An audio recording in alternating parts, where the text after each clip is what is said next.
Lucien, béni soit sa mémoire, et Clertida Makasamajan comme nom de baptême de vos promotions.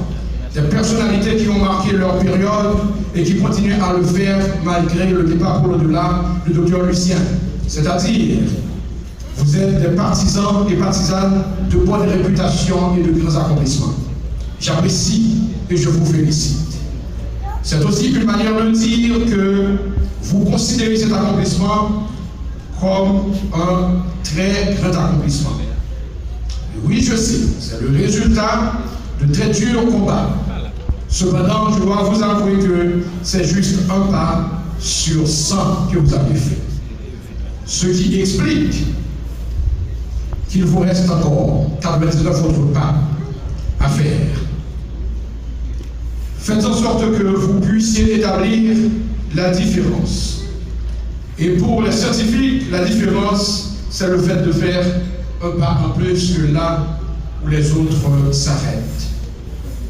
Mes chers filleuls, comme vos aînés, il vous reste maintenant à embrasser la vie professionnelle avec ses joies, ses servitudes, ses incertitudes et ses défis. Je vous conseille de travailler avec force et conviction pour réussir.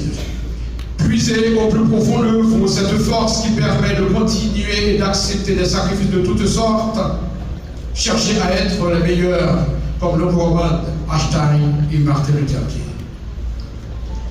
Vous êtes devenus médecins aujourd'hui, dans un moment où notre pays est en train de faire face à des crises aiguës et sans précédent, surtout dans le domaine de la santé. Ce qui explique que vous aurez de grands défis à relever. Rappelez-vous toujours et toujours que vous avez étudié pour donner la vie et la santé.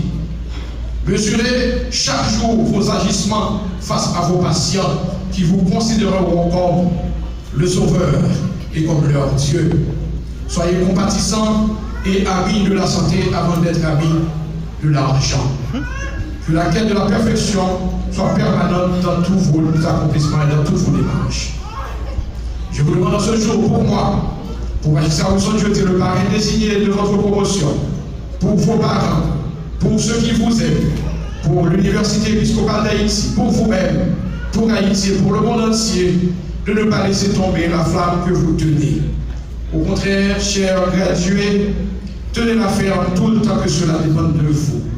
Ne vous laissez pas emporter par la folie d'être dans le vent en commettant des bêtises pour être semblable aux autres. Soyez vous-même. Mesdames, messieurs les parents,